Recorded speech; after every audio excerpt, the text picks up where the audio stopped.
Lucky Dube alizaliwa kule Ermelo, zamani kulikokuwa eneo la Transvaal ya Mashariki, ambako ni moja ya vitongoji vya Mpumalanga ya sasa.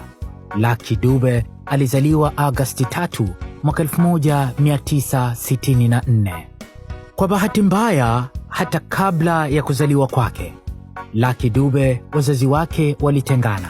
Hivyo alipozaliwa akapata malezi ya mama tu, pasi na uwepo wa baba. Mama yake alikuwa akiitwa Sara. Kwa bahati mbaya, hapo awali mama yake alikuwa akishika mimba mara kadhaa na mimba hizo zikawa zikiharibika.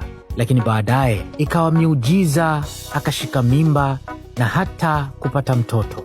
Mtoto huyo akampa jina la Lucky, yaani kwa Kiswahili bahati, kwa sababu hapo mwanzo tayari alishaamini asingeliweza tena kupata mtoto. Na hakika mtoto huyu alizaliwa wa ajabu, wa kipekee na mwenye bahati kubwa. Alizaliwa Lucky Dube. Lakini mama yake aliyekuwa na maisha duni, muda mwingi alilazimika kumwacha mwanawe mikononi mwa bibi yake. Kwa kipindi cha muda mrefu utotoni mwake, Lucky Dube aliishi na bibi yake wakati mama yake akihama huku na kule kuganga njaa. Mwaka wa 1999, Lucky Dube katika moja ya mahojiano yake alizungumza juu ya bibi yake. Akamtaja kuwa kipenzi chake ambaye alimlea vyema, kumkuza kuwa mtu wa kuwajibika kama alivyokuwa kipindi cha utu uzima wake. Alipokuwa mtoto, muda wake mwingi Lucky Dube aliutumia kufanya kilimo pamoja na bibi yake. Lakini alipokuwa mtu mzima akagundua kuwa kilimo peke yake hakitoshi kuilisha familia yake. Lucky Dube akaitazama elimu kama njia ya kumnasua kutoka katika maisha ya kifukara. Alianza kwenda shuleni kwa kujipeleka mwenyewe, lakini akiwa shuleni mapenzi na muziki yakaanzia huko. Huko alijiunga na kwaya na kisha baadaye akiwa na wenzake wakaunda kundi lao la kwanza la muziki waliloliita The Skyway Band. Lakini pia alipokuwa shuleni alifahamu juu ya harakati na imani za Rastafari, imani iliyoanzishwa kule Jamaica miaka ya 1930.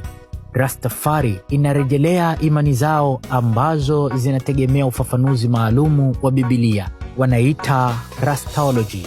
Msingi wa imani ya Rastafari ni imani ya Mungu mmoja ambaye anajulikana kama Jah, Mungu anayeishi ndani ya kila mmoja wetu. Basi Lucky Dube aliisoma vyema imani hii, imani ya Rastafari, na halafu alipofika umri wa miaka 18 alijiunga na bendi ya binamu yake The Love Brothers iliyokuwa ikifanya muziki wa pop kwa lugha ya Kizulu.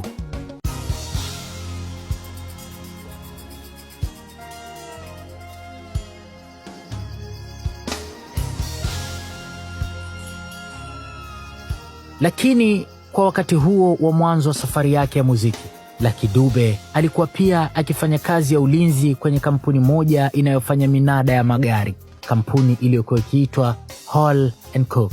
Ingawa bado kwa kipindi hiko Lucky Dube alikuwa shuleni, ni mwanafunzi bado, basi bendi hiyo ilikuwa ikirekodi vibao vyake katika studio za Till na baadaye Gallo Records zilizokuwa mji wa Johannesburg.